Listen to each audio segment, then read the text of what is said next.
많은 영상 중 클릭해주셔서 고맙습니다. 과학 아님 역사, 오늘은 미스테리 이야기인데요. 인류 역사상 가장 논란이 많고 동시에 가장 매혹적인 주제 중 하나인 초고대 문명설에 대해 알아보겠습니다. 과연 초고대 문명은 우리가 알고 있는 역사보다 훨씬 이전에 존재했을까요? 먼저 오늘 알아볼 초고대 문명설은 현재의 고고학적 발견 이전에 고도로 발달한 문명이 존재했다는 이론입니다. 이러한 문명은 지금까지 알려진 역사보다 훨씬 이전에 번성했지만 대재앙이나 자연재해로 인해 사라졌다고 추측되는 이론입니다. 이 이론은 고대 유적이나 건축물에서 발견되는 고도의 기술과 지식을 설명하기 위해서 제시되었지만 과학적 근거나 학계의 지지를 받지는 못하고 있습니다. 그렇지만 초고대 문명설을 주장하는 이들에게는 피라미드와 같은 유적들이 그 증거가 될 수 있다고 말합니다. 초고대 문명의 존재 증거. 그렇다면 초고대 문명에 대한 첫 번째 질문은 그들은 정말로 존재했는가? 입니다. 고고학자들은 전 세계 곳곳에서 이를 증명할 수 있는 수수께끼 같은 유적들을 발견했습니다. 이집트의 피라미드, 남미의 나스카 라인, 고대 도시 티완나쿠? 이들 모두가 초고대 문명의 존재를 암시하는 증거들일까요? 아니면 그저 그 당시 과거의 뛰어난 기술력이었을까요?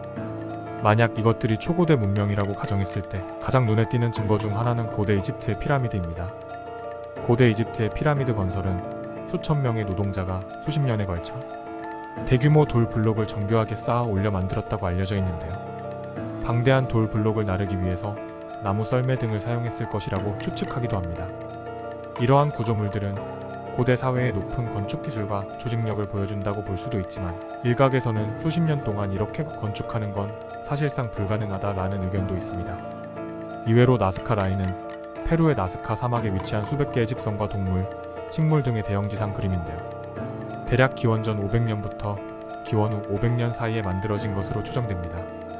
이 지상화들은 왜 만들어졌는지 명확히 알려지지 않았으나 종교적 의식이나 천문학적 목적과 관련이 있을 것이라는 가설이 있습니다. 티완나쿠는 볼리비아 고원지대에 위치한 고대 선사시대 도시 유적으로 대략 기원전 1580년부터 기원 후 1172년 사이에 번성한 문명의 중심지였습니다. 티완나쿠 문명은 복잡한 수로 시스템과 대규모 석조 건축물 그리고 천문학적 지식을 바탕으로 한 건축 배치 등으로 유명합니다. 이 지역의 주요 유적 중 하나인 칼라사사에는 태양의 움직임을 측정하는데 사용된 것으로 보이는 거대한 석조 구조물입니다. 이렇게 오래전, 지금의 상식으로는 도저히 만들 수 있다고 생각할 수 없었던 이러한 유적들은 과연 어떤 의미일까요? 고대 기술의 미스터리. 앞서 언급한 것처럼 초고대 문명이 남긴 수수께끼는 바로 고대 기술입니다. 고대 이집트인들은 어떻게 거대한 피라미드를 정교하게 건설했을까요? 그리고 티완나쿠의 거대한 돌 조각들은 어떻게 이동시켰을까요? 고대 이집트인들은 어떻게 피라미드를 지었을까요? 그들은 현대의 기계도 없이 어떻게 이렇게 거대하고 정교한 구조물을 만들 수 있었을까요? 고대 사람들이 사용한 기술은 오늘날 우리에게도 여전히 수수께끼입니다. 티완나쿠의 돌 조각들. 이 모든 유적지들이 보여주는 것은 고대 인류가 오늘날 우리가 이해하기 힘든 놀라운 기술을 보유했다는 것입니다. 초고대 문명과 외계 문명의 연결고리? 일부 이론가들은 초고대 문명의 신비를 외계 문명과의 연결고리로 해석하기도 합니다. 고대 유적과 벽화에서 발견되는 불가사의한 상징과 묘사들이 이를 뒷받침한다고 주장합니다. 예를 들어 고대 인도의 페다 문헌은 비마나라고 불리는 하늘을 나는 기계에 대해 언급하고 있습니다. 이것은 고대의 상상력인가? 아니면 실제 외계 기술과의 접촉을 기록한 것인가? 우리는 알 수 없지만 이것이 만약 실제라면 초고대 문명이 있다는 증거일 수 있습니다. 금지된 고고학. 초고대 문명에 대한 이러한 주장들은 학계에서는 어떤 반응일까요? 대부분의 고고학자와 역사학자들은 이를 비과학적이라고 일축합니다. 그러나 일부는 고대 문명이 우리가 이해하지 못하는 고도의 지식과 기술을 가졌을 수도 있다고 생각합니다. 그중 미국의 고고학자 마이클 크레모는 고대 문명에 대한 전통적인 이해를 도전하는 여러 증거들을 제시했습니다. 그는 인류의 역사가 현대 과학이 주장하는 것보다 훨씬 오래되었다고 주장합니다. 그의 책 금지된 고고학은 주류 과학계에서 무시하거나 간과된 증거들을 바탕으로 이러한 주장을 펼칩니다. 크레모와 그의 동료들은 수백 건의 고고학적 발견을 조사했으며 이 중 일부는 인류의 역사를 수백만 년, 심지어 수십억 년 전으로 거슬러 올라가게 만듭니다. 증거 1. 금 광산에서 발견된 인간 해골과 도구들.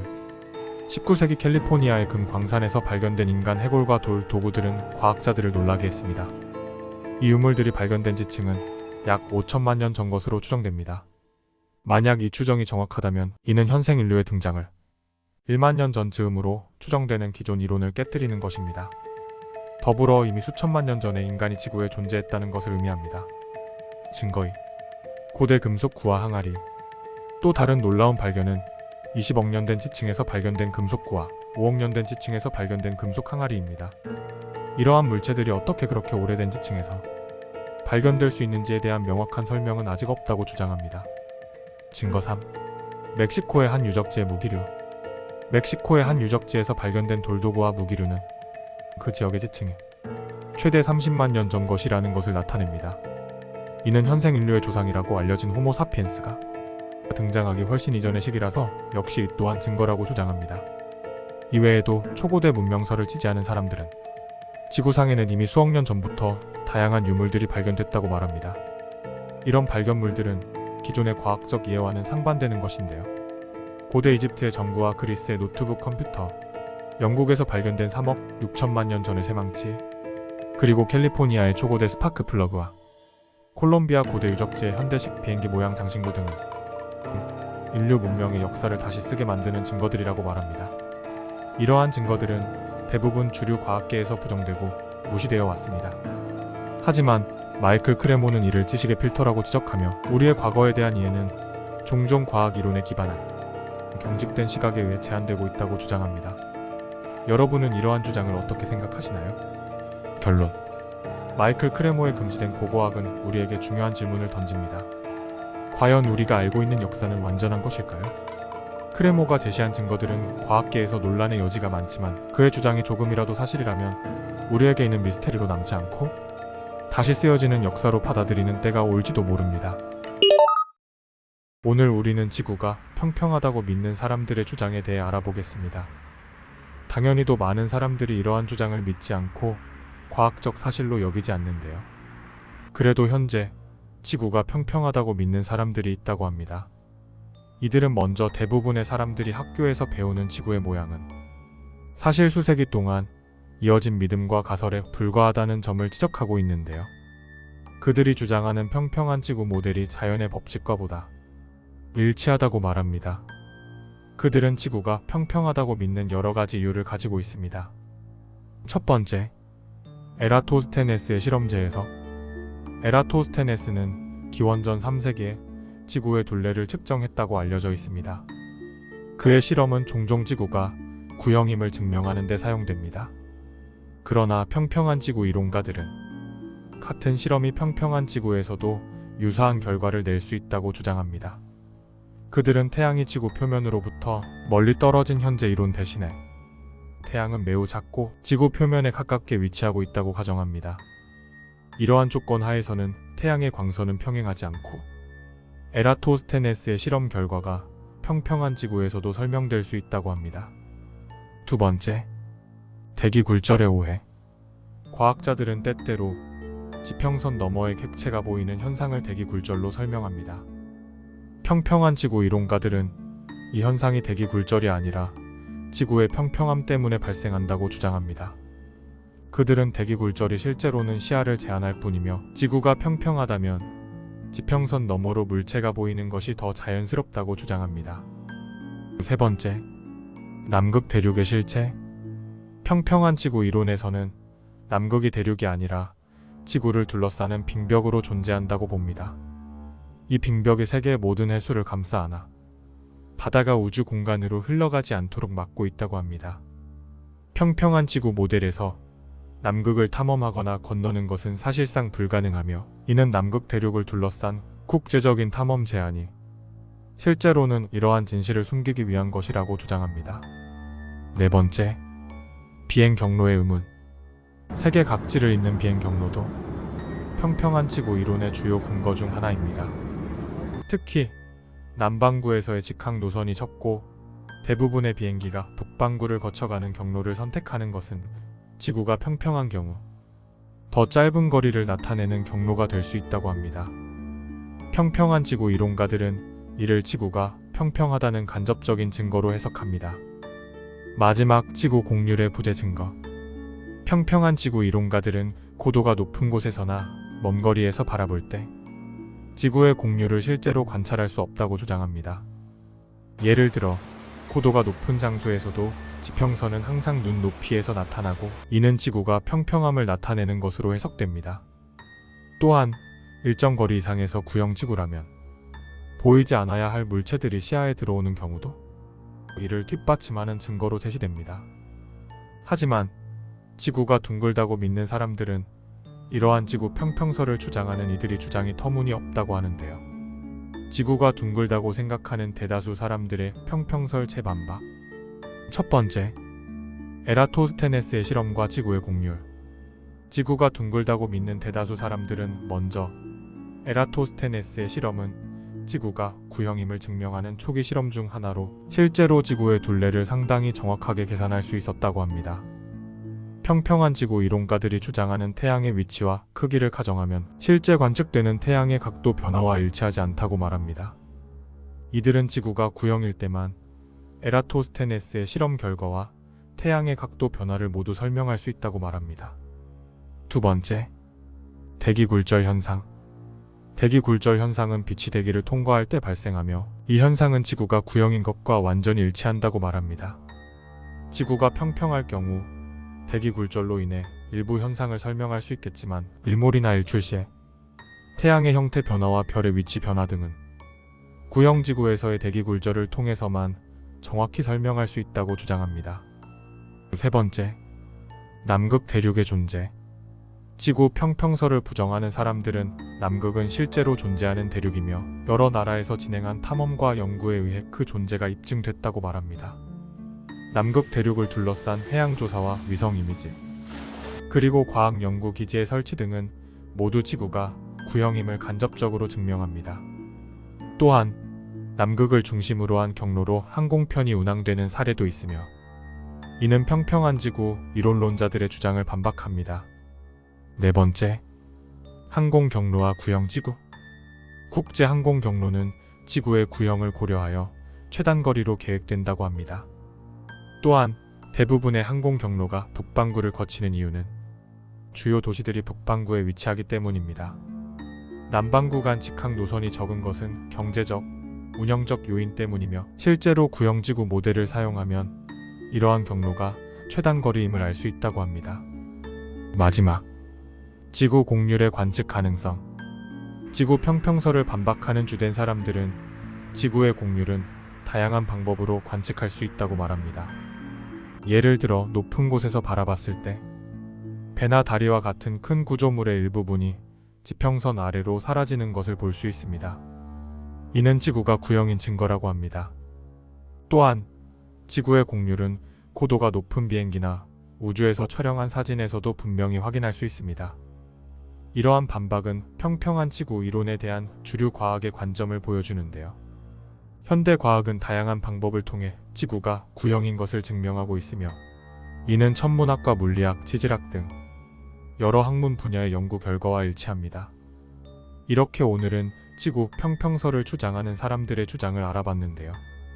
놀랍게도 이들은 지구가 평평하다는 증거가 있다고 주장하고 있으며 지구가 둥글다는 증거에 대해서는 믿지 않고 있습니다.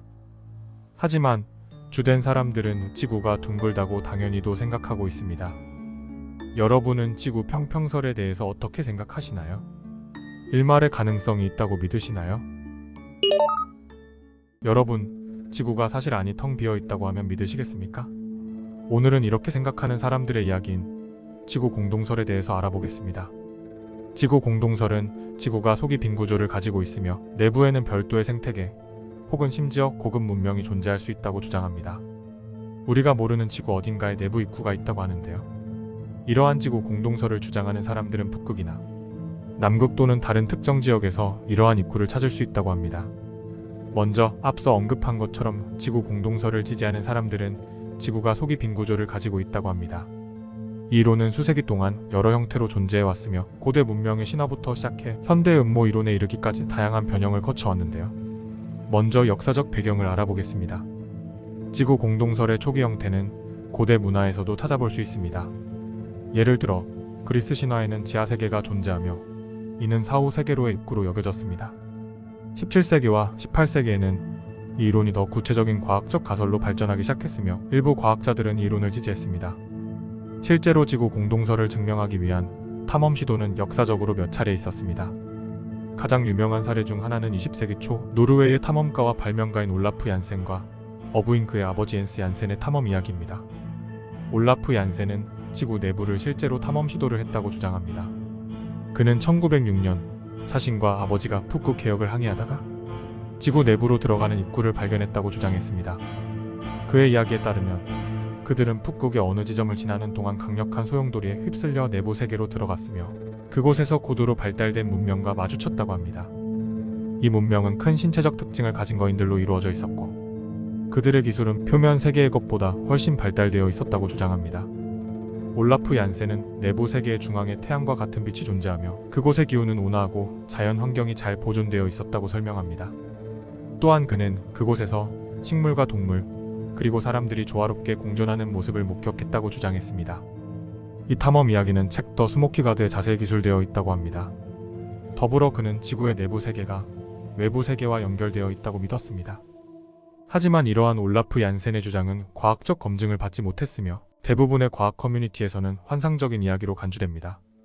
이렇듯 지구 공동설을 주장하는 사람들은 지구 내부의 외계인이나 혹은 거인의 존재 가능성을 말합니다.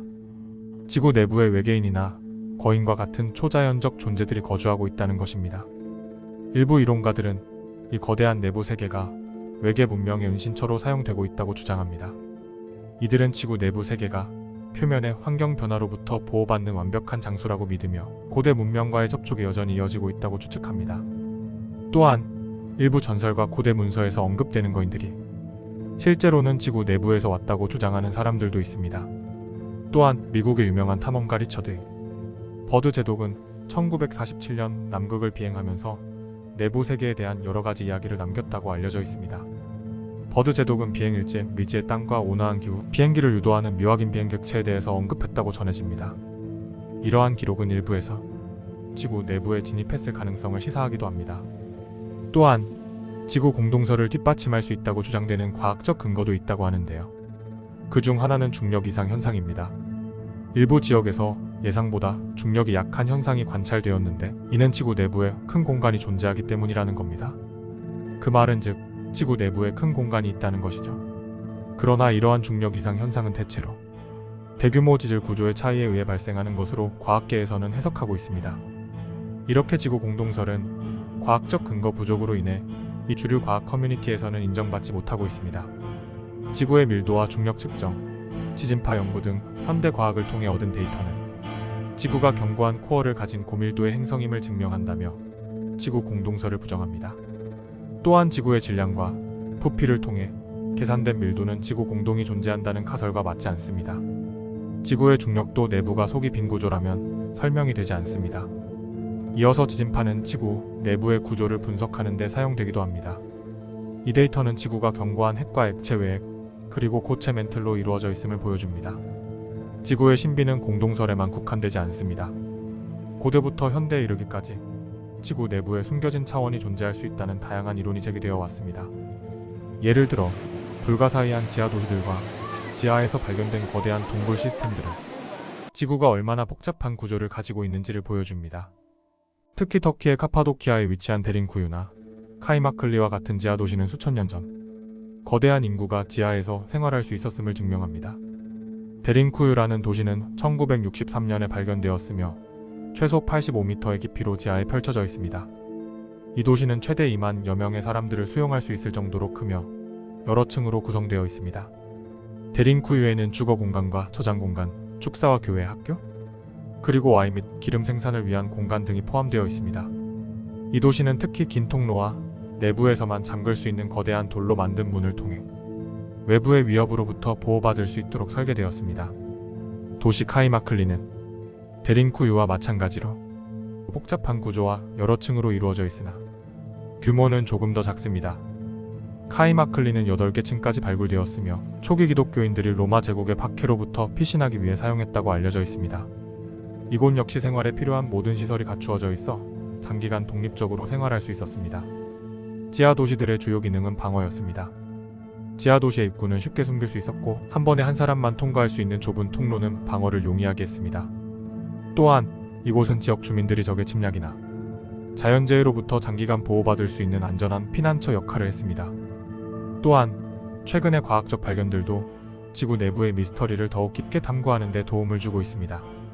예를 들어 지구의 멘틀에서 발견된 거대한 물의 양은 지구 내부에 지하해양이 존재할 수 있다는 새로운 가설을 제시하고 있습니다. 이러한 물은 지구 표면의 해양보다 더 많을 수 있으며 지구의 생명체 기원에 대한 이해를 근본적으로 바꿀 수 있습니다. 이와 함께 고대 문명의 설화와 전설에서도 지구 내부의 숨겨진 세계에 대한 언급이 자주 등장합니다. 예를 들어 인디언 전설에 따르면 초기 인류는 지하에서 올라왔으며 스며나온 세계에서 살아가고 있었다는 이야기가 전해집니다. 이러한 전설은 지구 내부에 또 다른 생명체가 존재할 가능성을 암시하며 오늘날 UFO와 외계 생명체에 대한 주장과도 연결됩니다. 리처드 이버드 제독의 이야기를 다시 생각해볼 때 그가 남긴 기록이 단지 환상일지 아니면 아직 발견되지 않은 지구의 신비를 일부 포착한 것일지 고민해볼 필요가 있습니다.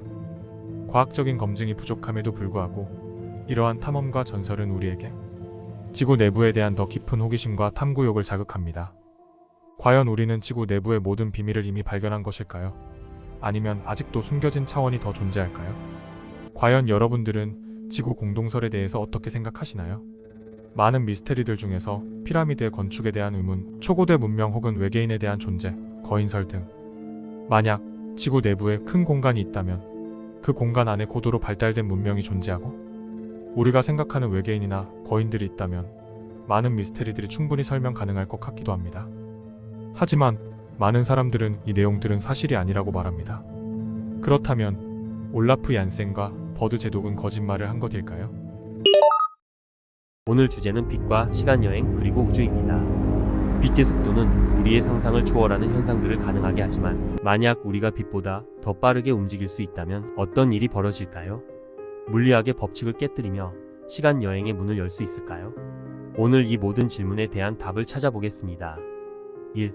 빛의 속도와 그 중요성.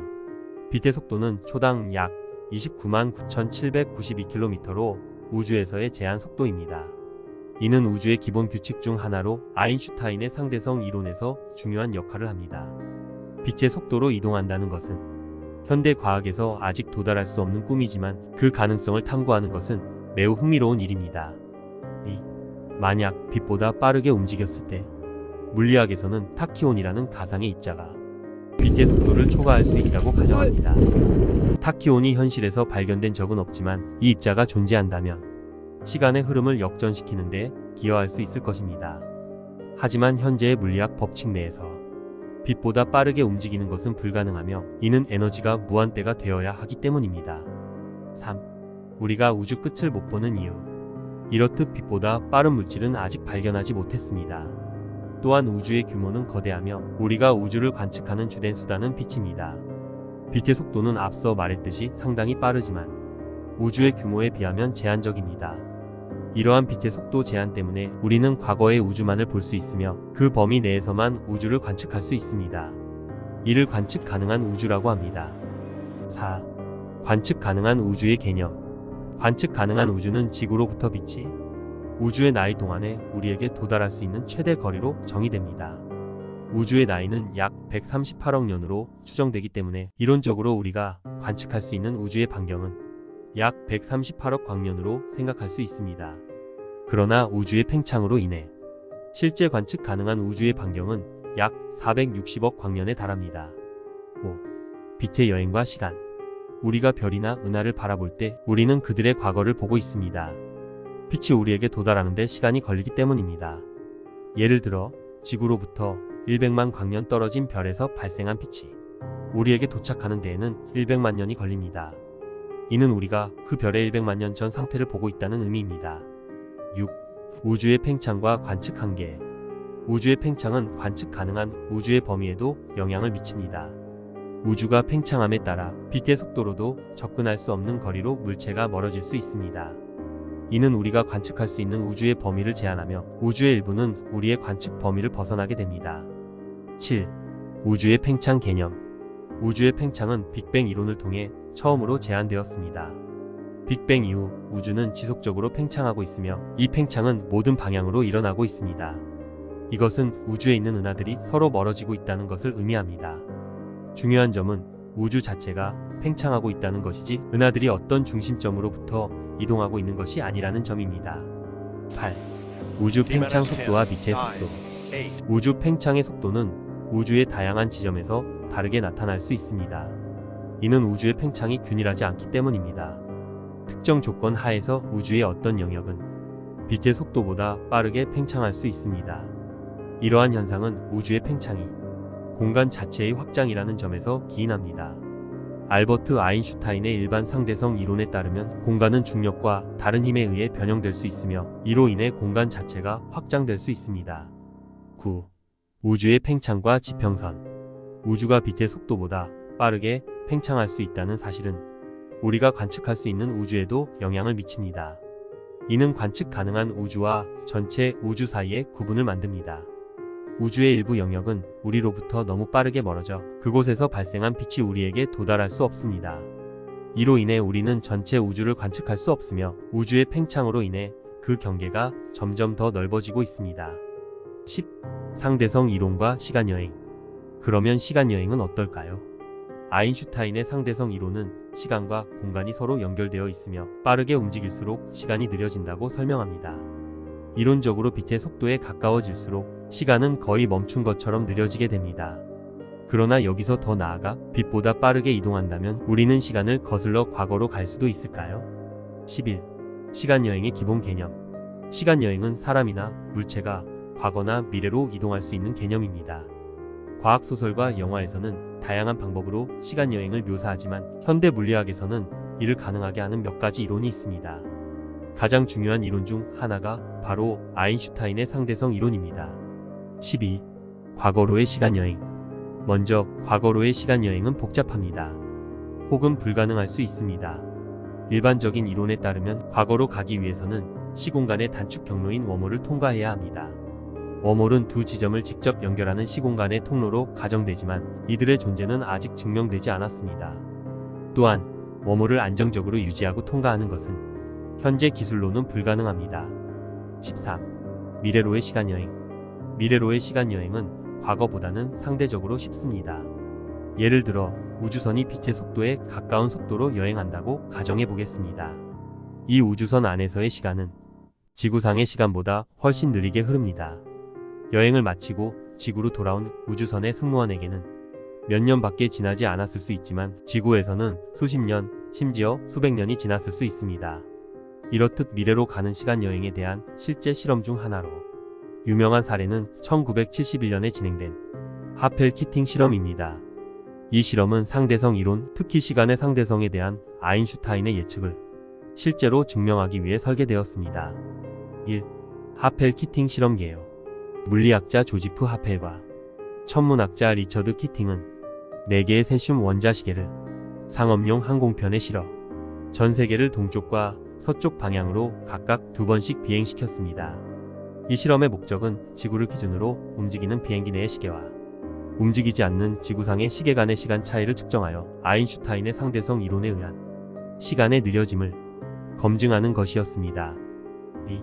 실험 결과. 움직이는 비행기에 실린 원자시계는 지구상의 원자시계와 비교했을 때 상대성 이론이 예측한 대로 시간이 미세하게 느리게 진행됨을 보여주었습니다.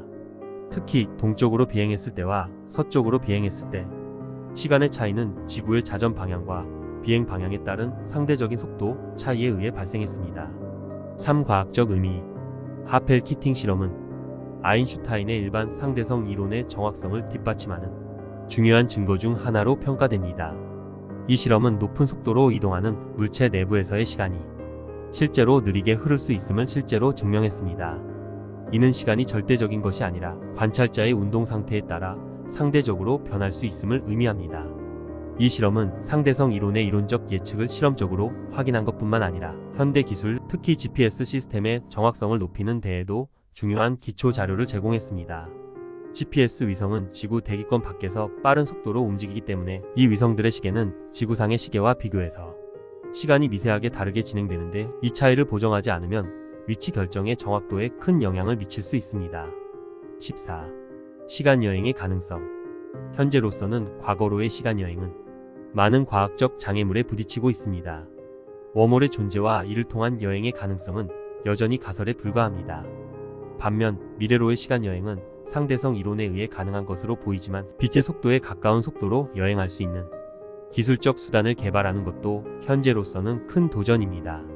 15. 결론. 빛의 속도와 그 이상으로의 여행은 현재 과학 기술로는 불가능한 영역입니다. 하지만 과학은 계속해서 발전하고 있으며 불가능해 보이는 꿈도 언젠가는 현실이 될 수 있습니다. 과학 아님 역사에서는 계속해서 과학의 최전선을 탐구하며 여러분과 함께 그 미래를 상상해 볼 것입니다. 2029년 지구와 충돌할 수 있는 소행성 아포피스. 2029년 인류에게는 매우 중대한 사건이 일어날 가능성이 있습니다. 이름하여 아포피스. 이집트의 파괴와 혼돈의 신에서 이름을 딴 이 거대한 소행성이 우리 지구와 충돌할 수 있다는 예측이 나왔습니다. 지름이 약 300m에 달하는 거대한 돌멩이입니다. 이 소행성은 2004년에 처음 발견되었고 당시에는 2029년에 지구와 충돌할 2.7%의 확률이 있다고 예측되었습니다. 그러나 추가 관측 결과 2029년의 충돌 위험성은 배제됐습니다. 또한 이 소행성은 2036년과 2068년에도 지구와 충돌할 수도 있다는 추측이 나왔습니다. 하지만 최근 분석에 따르면 2068년을 넘어 앞으로 100년 안에는 지구와 충돌할 가능성이 거의 없다고 합니다. 그래도 이 아포피스는 2029년 4월 13일 지구에 매우 가까워질 것으로 예측되고 있습니다. 이 소행성은 지구 정지궤도 인공위성보다도 가까운 약 32만 킬로미터까지 접근할 예정입니다. 이 거리는 인공위성이 지구 주변을 도는 거리보다 가깝기 때문에 쌍안경으로도 충분히 관찰할 수 있을 정도로 지구에 바짝 붙어 지나갈 것으로 보입니다. 현재로서는 직접적인 충돌 가능성은 매우 낮아 보이지만 만에 하나 정말로 충돌한다면 어떤 일이 일어날까요? 이에 대해 시뮬레이션을 통해 상상해 보겠습니다. 시뮬레이션 조건. 소행성 크기 약 300m. 충돌 속도 초당 12.5km. 충돌 각도 45도. 충돌 지점 뉴욕 맨해튼. 충돌 순간. 아포피스가 뉴욕에 충돌하는 순간 엄청난 에너지가 방출됩니다. 이 에너지는 TNT 폭탄 수백만 톤이 동시에 폭발하는 것과 맞먹는 파괴력을 가지며 맨해튼 전역이 순식간에 파괴됩니다. 즉각적인 영향. 인프라 파괴. 맨해튼과 인근 지역의 대부분 건물이 파괴되거나 심각하게 손상됩니다. 그리고 수많은 인명피해가 발생합니다. 사람들은 건물 잔해 아래 매몰되거나 충격파와 열파로 인해 사망하게 됩니다. 화재 충돌로 인한 열기로 대규모 화재가 발생하여 수일간 지속될 수 있습니다. 장기적 영향. 기후변화와 대기 중으로 방출된 먼지와 잔해로 인해 전 세계적으로 일시적인 기온 하락이 발생할 수 있습니다. 이는 핵겨울로 알려진 현상으로 전 세계적인 식량 위기를 초래할 수 있습니다. 경제적 손실과 뉴욕 같은 세계적인 금융 중심지의 손실은 전 세계 경제에 큰 타격을 줄 것입니다. 복구 기간 피해 지역의 복구는 수십 년이 걸릴 수 있으며 그 비용은 천문학적일 것입니다. 결론. 이 시뮬레이션은 아포피스와 같은 소행성이 지구에 충돌할 경우 예상되는 최악의 시나리오 중 하나를 보여줍니다. 다행히 현재 과학기술은 이러한 위험을 사전에 감지하고 필요한 조치를 취할 수 있는 능력을 가지고 있습니다. 우리는 이러한 위험에 대비하여 국제적인 협력과 지속적인 연구를 통해 우주에서 오는 위협으로부터 지구와 인류를 보호할 수 있는 방법을 모색해야 합니다. 이외로 아포피스의 궤도에 영향을 주는 야르콥스키 효과도 알려드리겠습니다. 소행성이 태양빛 에너지를 흡수한 후 다시 복사함으로써 추진력을 얻는 현상을 말합니다. 이 효과로 인해 아포피스의 한쪽 면에만 햇빛이 계속 쪼일 경우 소행성은 그 맞은편 방향으로 힘을 받게 되며 이는 소행성의 궤도 경로에 영향을 줍니다. 최근 연구에서는 이 효과가 아포피스의 궤도 변화에 영향을 주고 있으며 2068년에도 지구 충돌 가능성이 여전히 남아있음을 시사합니다. 하지만 현재로서는 충돌 확률이 매우 낮으며 지구에 재앙을 일으킬 가능성은 거의 없다고 합니다. 소행성의 위협과 대응 방안. 2029년 지구에 근접할 소행성 아포피스의 이야기를 들으며 우리는 자연스럽게 우주의 다른 위협들에 대해서도 궁금해집니다. 과거 소행성 충돌 사례를 되돌아보며 아포피스 이외에도 우리에게 위협이 될 수 있는 다른 소행성은 무엇이 있는지, 그리고 이러한 충돌을 막기 위해 인류는 어떤 대응을 준비해야 하는지 살펴보겠습니다. 과거 소행성 충돌 사례. 6,500만 년 전 현재 멕시코 유카탄 반도 인근에 충돌한 소행성은 공룡의 멸종을 초래했습니다. 이 충돌로 인해 전 세계적인 기후 변화가 일어나며 대규모 생물종의 멸종이 발생했습니다. 1908년 러시아 퉁구스에서는 작은 소행성이나 해성이 대기 중 폭발하여 약 2,000제곱킬로미터의 숲이 파괴되었습니다.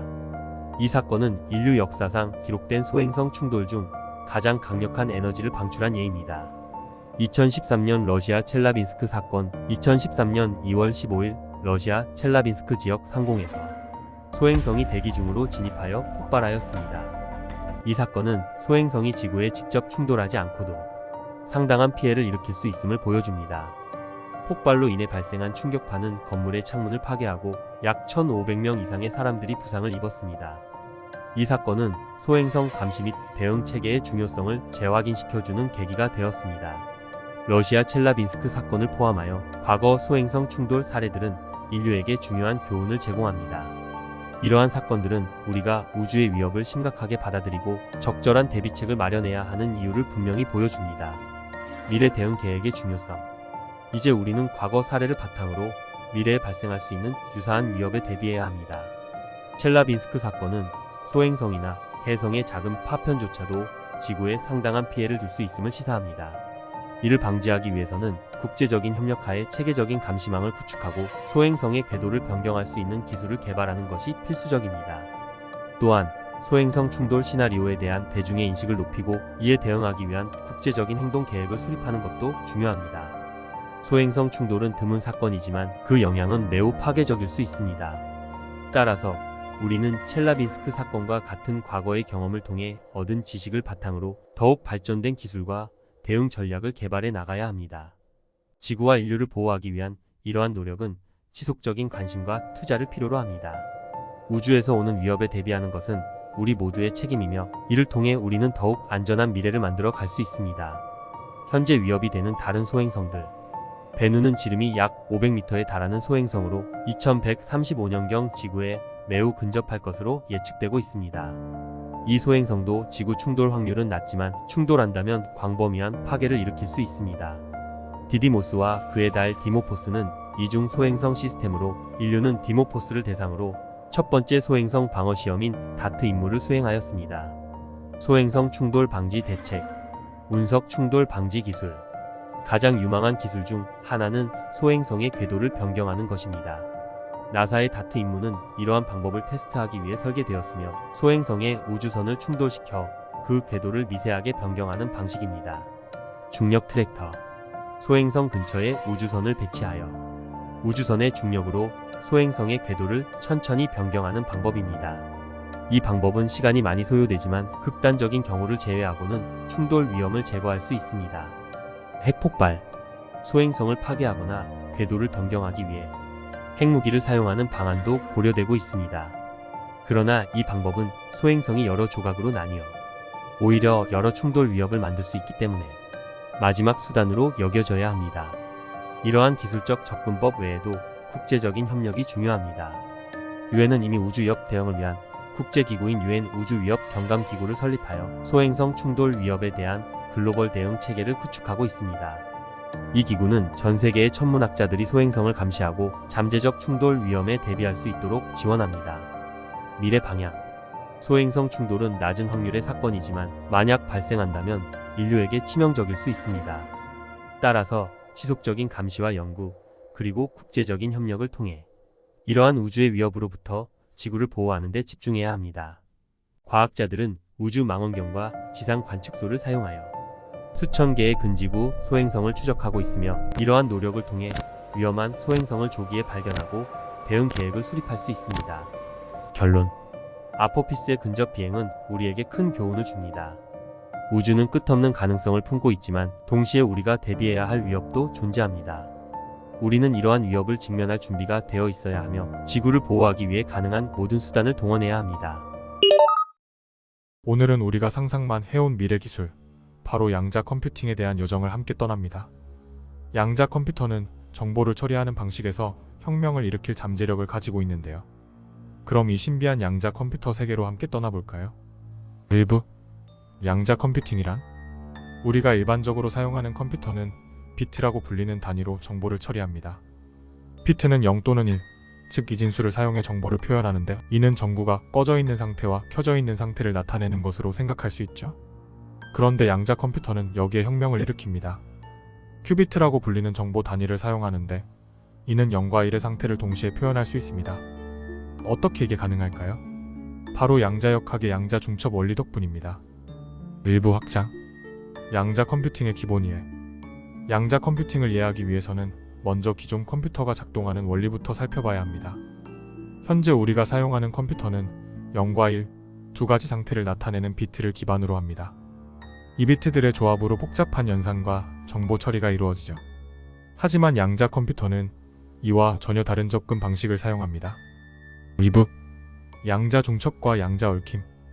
양자 중첩은 하나의 입자가 여러 상태에 동시에 존재할 수 있다는 원리입니다. 예를 들어 동전을 던지면 앞면 또는 뒷면이 나오겠지만 양자 세계에서는 동전이 동시에 앞면과 뒷면에 있을 수 있습니다. 이와 비슷하게 큐비트는 0과 1, 두 상태를 동시에 가질 수 있어 정보 처리 능력을 대폭 향상시킵니다. 또 다른 중요한 원리는 양자 얽힘인데요. 두 입자가 얽혀 한 입자의 상태가 결정되면 다른 입자의 상태도 즉시 결정되는 현상입니다. 이를 통해 양자 컴퓨터는 복잡한 문제를 해결하기 위한 정보를 더욱 효율적으로 교환할 수 있습니다. 미부 확장. 양자 컴퓨팅의 핵심 원리. 양자 중첩과 양자 얽힘. 양자 중첩은 큐비트가 여러 가능한 상태들을 동시에 가질 수 있다는 원리입니다. 이를 통해 양자 컴퓨터는 한 번에 여러 가지 결론에 도달할 수 있는 병렬 처리가 가능해집니다. 더 나아가 양자 얽힘은 두 큐비트가 서로 멀리 떨어져 있어도 그 상태가 서로 연결되어 있음을 의미합니다. 이것은 양자 컴퓨터가 정보를 공유하고 처리하는 과정에서 매우 중요한 역할을 하며 기존 컴퓨팅 방식을 넘어서는 새로운 형태의 알고리즘과 애플리케이션 개발을 가능하게 합니다. 3부. 양자 컴퓨팅의 혁명적 가능성. 양자 컴퓨팅의 이러한 원리 덕분에 암호 해독부터 약물 개발, 기후 모델링까지 다양한 분야에서 획기적인 발전이 가능해집니다. 예를 들어 양자 컴퓨터는 현재 수십 년이 걸릴 수 있는 암호 해독을 몇 시간 안에 해낼 수도 있습니다. 또한 새로운 약물을 개발하는 과정에서 복잡한 화학 반응을 시뮬레이션하는 일이 가능해져 약물 개발 시간과 비용을 대폭 줄일 수 있죠. 3부 확장. 양자 컴퓨팅의 혁명적 가능성. 구체적 예시와 부작용. 양자 컴퓨팅의 혁명적인 가능성을 좀 더 구체적으로 살펴보겠습니다. 암호 해독과 약물 개발에서의 양자 컴퓨팅의 역할을 예로 들어보죠. 암호 해독? 현재 인터넷 보안의 핵심은 공개키 암호화 방식입니다. 이 방식은 두 개의 큰 소수를 곱한 결과로 만들어진 공개키를 기반으로 합니다. 기존의 컴퓨터로는 이 공개키를 소인수분해하는 데 수십 년이 걸릴 수 있지만 양자 컴퓨터는 쇼어의 알고리즘을 사용해 이를 몇 시간 내에 해결할 수 있습니다. 참고로 이 쇼어의 알고리즘은 1994년에 미국의 수학자 피터 쇼어에 의해 개발된 양자 컴퓨팅 알고리즘입니다. 이 알고리즘은 큰 수의 소인수분해 문제를 효율적으로 해결할 수 있는 것으로 알려져 있습니다.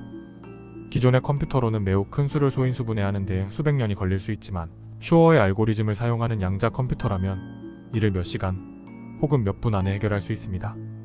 소인수분해 문제는 현재 인터넷 보안, 특히 공개키 암호화 방식의 기초가 되는 문제입니다. 공개키 암호화 방식은 두 개의 큰 소수를 곱한 결과 공개키를 알고 있어도 그 소수를 찾아내는 것 비밀키는 매우 어렵다는 점에 기반을 두고 있습니다. 하지만 쇼어의 알고리즘을 이용하면 양자 컴퓨터는 이러한 소수를 빠르게 찾아낼 수 있게 되어 현재의 암호 체계를 깨뜨릴 수 있는 잠재력을 가지고 있습니다. 쇼어의 알고리즘은 양자 컴퓨팅의 가능성을 세상에 보여주는 중요한 사례 중 하나로 양자 컴퓨팅이 풀 수 있는 다양한 문제들 중 하나입니다. 어쨌든 이 알고리즘의 개발 이후로 양자 컴퓨팅 분야에서의 연구가 활발히 진행되고 있으며 양자 컴퓨팅의 미래에 대한 기대감을 높이고 있습니다.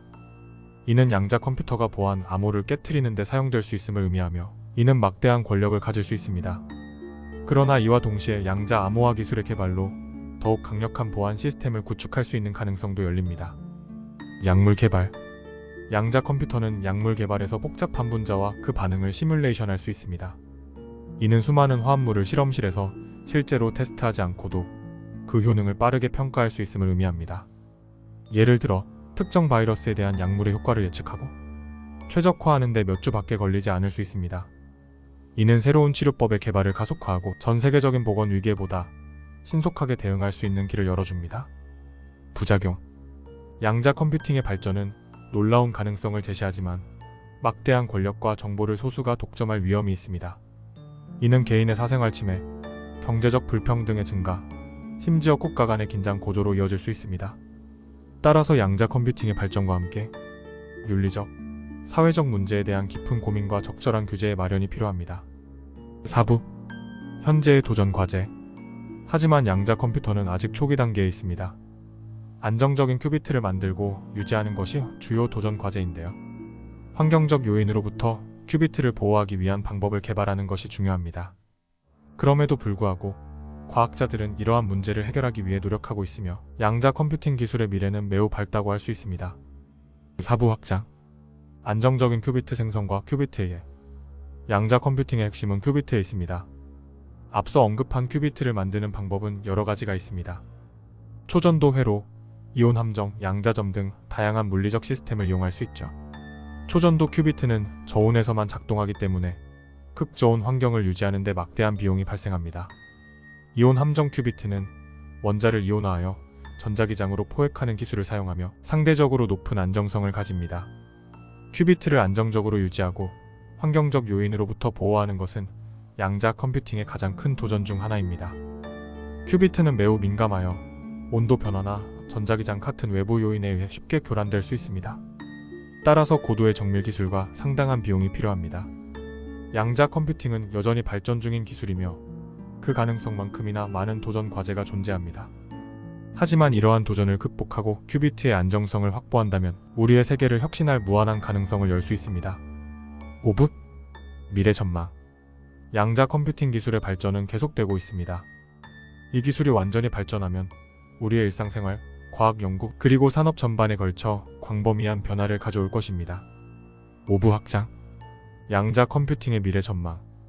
양자 컴퓨팅의 미래는 매우 밝습니다.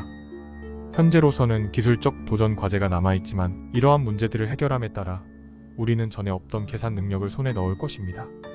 이는 과학 연구에서 복잡한 시뮬레이션을 가능하게 하고 암호학에서는 새로운 형태의 보안 기술을, 그리고 인공지능 분야에서는 보다 효율적인 알고리즘을 개발하는 데 기여할 수 있습니다.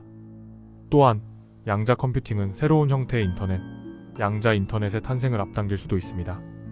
이는 정보를 더욱 안전하게 전송할 수 있는 방법을 제공하며 전 세계적으로 데이터를 공유하고 처리하는 방식의 혁명을 일으킬 수 있습니다. 오늘 영상의 결론. 양자 컴퓨팅의 세계는 무한한 가능성을 가지고 있습니다. 오늘 소개해드린 내용이 여러분에게 양자 컴퓨팅의 매력을 조금이나마 전달할 수 있었기를 바랍니다. 상상해보세요. 만약 하루아침에 우리가 개미만큼 작아진다면, 혹은 코끼리만큼 커진다면 우리의 일상은 어떻게 변할까요? 이제부터 우리는 거대한 세계에서 작은 존재로서 혹은 더 큰 존재로서 새로운 도전을 마주하게 됩니다. 1. 우리가 개미만큼 작아진다면. 1. 환경 변화, 새로운 관점에서 바라보는 세상. 우리의 주변 환경이 완전히 달라졌습니다. 평범했던 흙 한 줌과 무릉덩이가 이제는 산과 호수로 변했습니다. 이전에 우리가 별 생각 없이 지나쳤던 개미들과 다른 곤충들이 이제는 우리와 같은 크기 혹은 그보다도 더 크게 보입니다. 생존 전략, 작아진 세계에서 살아남기. 이 작은 몸집으로 우리는 곤충들과 직접적으로 마주하게 됩니다. 곤충들은 우리에게는 거대하고 때로는 위협적인 존재로 다가올 수 있습니다. 생존을 위해서는 먹이를 찾고 쉼터를 만들며 위험으로부터 자신을 보호하는 방법을 배워야 합니다. 3. 자연과의 협력, 곤충들로부터 배우기. 곤충들과의 만남은 우리에게 새로운 협력자와 교훈을 제공합니다. 개미의 조직적인 사회, 벌의 열심히 일하는 생활, 거미의 복잡한 집짓기 기술에서 우리는 많은 것을 배울 수 있습니다. 4. 기술과 지식의 활용, 소형화된 세계에서의 발명. 우리는 이 소형화된 세계에서도 우리의 지식과 기술을 활용할 수 있습니다. 개미와 같은 곤충들이 사용하는 도구들에서 영감을 받아 우리만의 도구와 기계를 만들어낼 수 있습니다. 자연과의 조화, 새로운 사회 구축. 이 새로운 세계에서 우리는 자연의 일부가 되어 그 안에서 살아가는 법을 배웁니다. 작은 자원을 이용해 쉼터를 만들고 먹이를 찾는 방법을 배우며 개미들의 협동을 관찰하여 그들로부터 팀워크와 조직화에 관한 교훈을 얻을 수 있습니다. 6. 인간과 자연의 새로운 관계, 균형을 이루며 살아가기.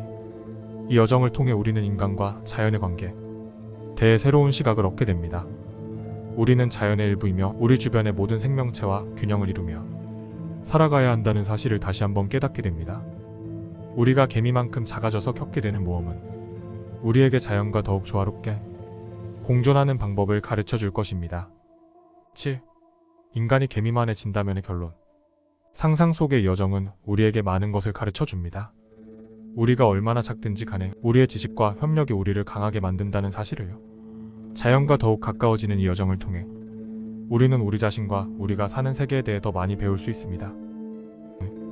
인간이 코끼리만큼 커졌을 때 거인이 된 인류의 도전. 이번에는 크기가 커졌다고 상상해 보겠습니다. 반대로 상상해 보세요. 만약 하루아침에 우리가 코끼리만큼 커진다면 우리의 생활과 환경에 어떤 변화가 일어날까요? 이 변화는 작은 존재와 반대로 새로운 도전과 기회를 동시에 제공합니다. 1. 자원의 필요성. 증가된 에너지와 자원의 수요. 크게 커진 몸은 많은 에너지를 필요로 합니다. 우리는 작았을 때보다 훨씬 많은 음식과 물을 소비해야 하며 이는 자연과 인간 사이의 관계에 큰 영향을 미칠 것입니다.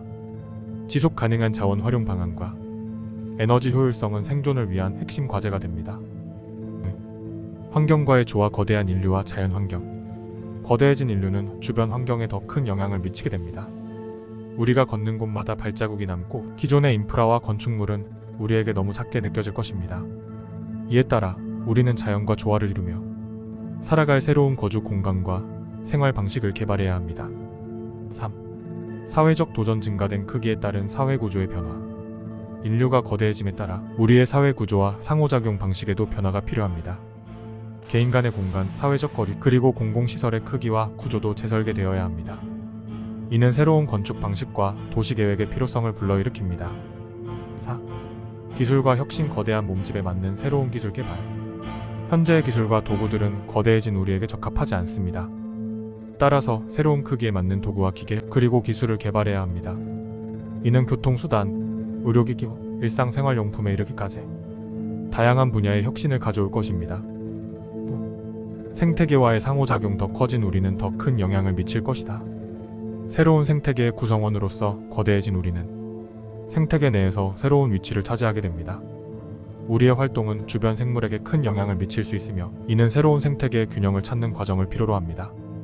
우리는 다른 생물과의 관계를 새롭게 정립하고 생태계 내에서의 우리의 역할을 제고해야 합니다.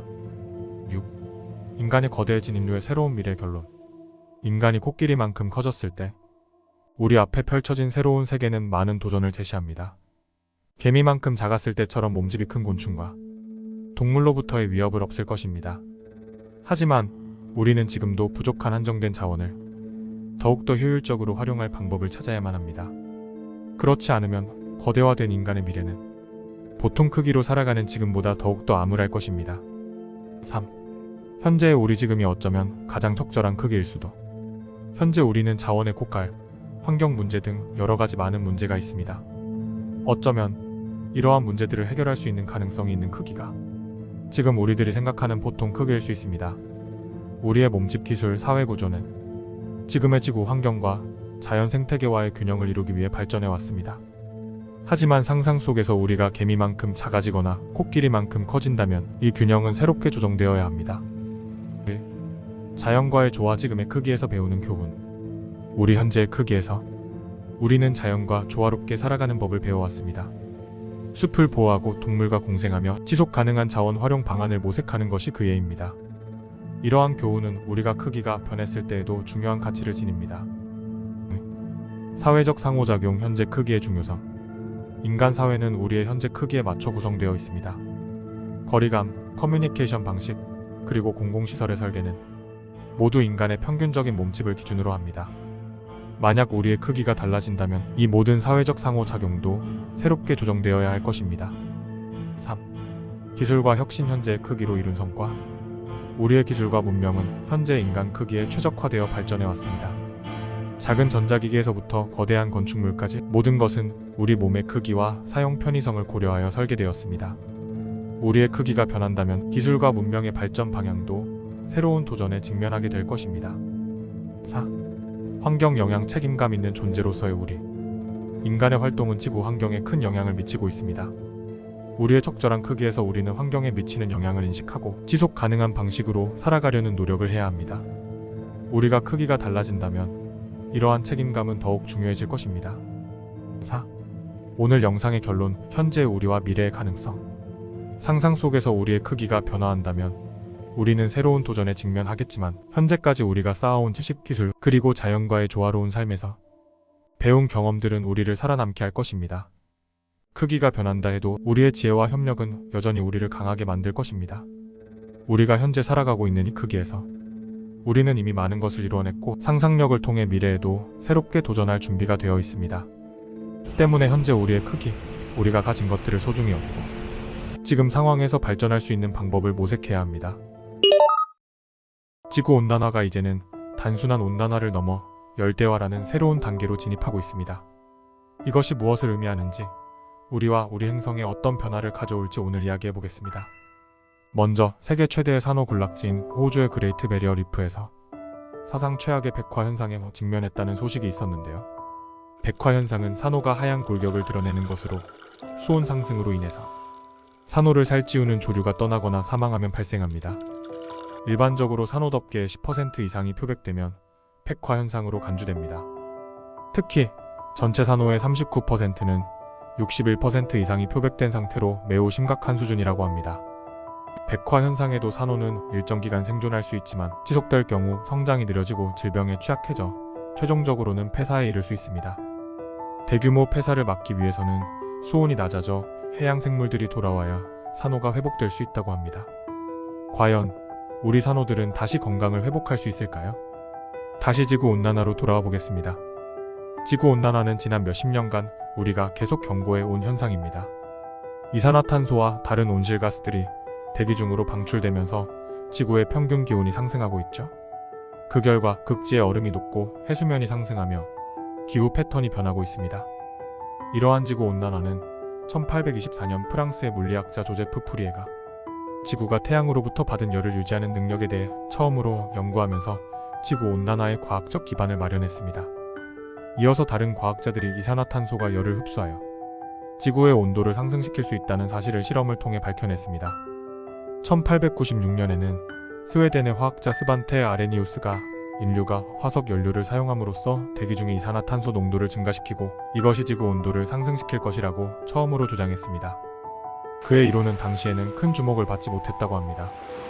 1970년대에 들어서면서 과학자들이 이산화탄소와 기타 온실가스가 지구의 온도에 미치는 영향에 대한 연구를 확대하면서 지구온난화에 대한 경고가 점차 증가하기 시작했습니다. 최근에는 2015년 파리기후 변화 협약이 체결되어 전 세계 국가들이 지구온도 상승을 산업화 이전 대비 1.5도 이내로 제한하기 위한 목표를 설정했습니다. 하지만 이제는 이러한 온난화를 넘어서 지구의 기후 체계 자체가 열대지역처럼 변화하고 있음을 보여주고 있습니다. 이를 지구 열대화라고 합니다. 열대화는 온대지역에서도 열대지역과 유사한 기후 특성이 나타나는 현상을 말합니다. 이는 고온 다습한 날씨가 더 자주 발생하고 이상기후 현상이 증가하는 것을 의미합니다. 이러한 변화는 생태계에 심각한 영향을 미칩니다. 특정 동식물종은 새로운 기후 조건에 적응하지 못하고 멸종 위기에 처할 수 있습니다. 반면 일부 종은 새로운 지역으로 이동하거나 번성할 수 있죠. 이는 생물 다양성의 균형을 교란시키고 우리가 의존하는 농업과 식량 공급망에도 큰 변화를 가져올 것입니다. 무엇보다 중요한 것은 지구 열대화가 인류에게 미치는 영향입니다. 높은 온도와 습도는 공중보건에 직접적인 위험을 제기합니다. 열파는 사망률을 증가시키고 열대 질병의 범위를 확장시킵니다. 또한 강화된 기후 변화는 자연재해의 빈도와 강도를 증가시켜 경제적 손실과 인명피해를 야기합니다. 더불어 새로운 바이러스의 위협에서도 자유로울 수 없습니다. 온난화가 심해지면서 빙하가 녹고 이로 인해 다양한 바이러스가 해동되어 새로운 건강 위기를 초래할 수 있다는 연구가 있습니다. 특히 북극 지역에서 빙하가 녹으면서 새로운 숙주에게 바이러스가 전파될 가능성이 증가하고 있습니다. 이는 기후 변화가 생물종 사이의 바이러스 전파를 촉진할 수 있음을 시사합니다. 더욱이 기후 변화로 인한 생태계의 변화는 새로운 동물종의 출현과 확산을 가속화할 수 있으며 이는 바이러스가 새로운 숙주를 찾는 과정에서 유리하게 작용할 수 있습니다. 이러한 현상은 인간의 생존에 직접적인 영향을 미칠 수 있는 신종 질병의 등장 가능성을 높입니다. 또한 기후 변화로 인해 인류가 멸종할 수 있다는 우려도 제기되고 있습니다. 그러나 지구 입장에서 본다면 이는 자연의 리셋 과정일 수 있으며 일부 생태계는 이러한 변화를 통해 새로운 균형을 찾을 수 있습니다. 예를 들어 특정 지역에서 멸종된 종이 사라지면 그 자리를 다른 종이 차지하면서 새로운 생태계가 형성될 수 있습니다. 1. 날씨가 달라지는 나라들. 지구온난화의 영향은 전 세계적으로 다양하게 나타나고 있습니다. 예를 들어 스웨덴과 같은 북유럽 국가들에서는 겨울철 온도가 예년보다 높게 나타나고 있으며 이는 전통적인 겨울 스포츠 산업에 큰 영향을 미치고 있습니다. 반면 아프리카와 남아시아 지역에서는 가뭄과 홍수가 빈번하게 발생하고 있으며 이는 식량 안보와 인간의 생존에 직접적인 위협이 되고 있습니다. 기후 변화에 대한 이러한 최신 연구에 따르면 지구의 평균 온도는 현재 추세를 유지할 경우 2100년까지 2도에서 4도까지 상승할 수 있다고 합니다. 이러한 온도 변화는 심각한 환경적, 사회적, 경제적 영향을 초래할 것입니다. 예를 들어 온도가 상승함에 따라 몇몇 도시에서는 다음과 같은 변화가 예상됩니다. 미국 뉴욕에는 열파 빈도와 강도가 증가될 것이며 동시에 해수면 상승으로 인해 더 많은 홍수가 발생할 위험이 있습니다. 인도 뭄바이는 이미 열대기후 영향을 심각하게 받고 있는 도시 중 하나입니다. 온도 상승과 함께 증가하는 강우량은 홍수의 빈도를 증가시킬 것이며 이는 수백만 인구의 생활 조건에 영향을 미칠 수 있다고 합니다. 호주 시드니의 경우에는 특히 높은 온도와 가뭄이 빈번하게 발생할 것으로 예상됩니다. 현재에도 호주는 산불의 위험으로부터 자유롭지 못하고 거대한 산불로 고통받은 적이 있습니다. 또한 물 부족 문제를 악화시킬 뿐만 아니라 농업 생산성에도 부정적인 영향을 미칠 것입니다. 우리나라 역시 해수면 상승으로 인해 한반도의 해안선 변화를 초래할 수 있습니다. 특히 낮은 해안 지역과 갯벌이 많은 서해안 지역에서 침수 위험이 증가할 수 있습니다. 인천과 같은 해안 도시들이 이러한 변화의 영향을 크게 받을 수 있습니다. 또한 온도 상승은 한반도 전역에서의 기후 변화를 가져올 수 있습니다. 더 따뜻하고 습한 기후로의 변화는 식물의 생육 조건과 농업 패턴에 영향을 미치며 전통적으로 냉대 혹은 온대 기후에 적합한 작물의 재배 범위가 변할 수 있습니다. 더워진 기후는 한반도에서 태풍과 같은 극단적 기상이변의 빈도와 강도를 증가시킬 수 있습니다. 이로 인해 홍수, 산사태와 같은 자연재해의 위험이 증가하며 이는 도시와 농촌 지역의 인프라에 큰 부담을 주게 됩니다. 이러한 변화는 경제적으로도 영향을 미치게 되는데요. 경제적 영향. 앞서 언급한 기후변화는 현재에도 전 세계적으로 경제에 엄청난 영향을 미치고 있고 앞으로는 이 영향이 과속화될 위험이 있다고 합니다. 스위스리 인스티튜트는 2050년까지 전 세계 GDP의 최대 18%가 사라질 수 있다고 경고했습니다. 이는 온도가 현재 추세대로 3.2도 상승할 경우 발생할 수 있는 시나리오입니다.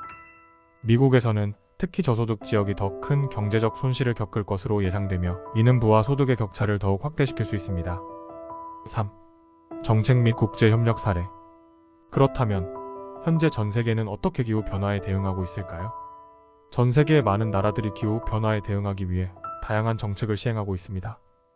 예를 들어 유럽연합은 2050년까지 탄소 중립을 달성하겠다는 야심찬 목표를 설정하였으며 이를 위해 재생 가능 에너지의 사용을 크게 늘리고 있습니다. 하지만 이는 강제성이 부족하기 때문에 이 목표를 달성할 수 있을지도 미지수입니다. 4. 개인과 지역사회의 행동 변화. 국가적인 차원에서의 노력뿐 아니라 지속 가능한 미래를 위해서는 개인과 지역사회의 행동 변화도 필요합니다. 예를 들어 대중교통의 이용을 늘리고 일회용 플라스틱 사용을 줄이며 지역에서 생산된 농산물을 소비하는 것이 포함됩니다. 이러한 작은 변화들이 모여 큰 영향을 미칠 수 있습니다. 기술 혁신과 솔루션. 기후 변화에 대응하기 위한 기술 혁신도 활발히 이루어지고 있습니다. 탄소 포집 및 저장 기술과 고도의 에너지 효율을 자랑하는 신재생 에너지 시스템, 스마트 그리드 기술 등이 그 예입니다. 다른 해결책으로 제시되는 것 중 하나는 해저 도시 건설이나 우주로의 이주입니다. 이러한 방안은 인류가 지구 외의 환경에서도 생존할 수 있는 기술과 구조를 개발함으로써 장기적인 생존 전략을 모색하는 것입니다. 그러나 이러한 대규모 프로젝트는 막대한 비용과 기술적 도전을 수반하며 현실적인 실행 전에 광범위한 연구와 준비가 필요합니다. 지구온난화는 이제 단순한 온도 상승을 넘어서 우리의 일상과 미래에 심각한 영향을 미치고 있습니다. 지구는 인간이 사라진다 해도 계속 존재할 것입니다. 우리가 지금 행동하지 않는다면 인류가 직면할 미래는 매우 다를 수 있습니다. 우리는 아직 이 변화의 방향을 바꿀 수 있는 시간과 기술을 갖고 있습니다. 재생 가능 에너지의 사용을 늘리고 온실가스 배출을 줄이며 지속 가능한 방식으로 생산과 소비를 재편할 필요가 있습니다. 이는 선택의 문제가 아니라 생존의 문제입니다. 우리가 지금 행동을 시작한다면 아직 늦지 않았습니다.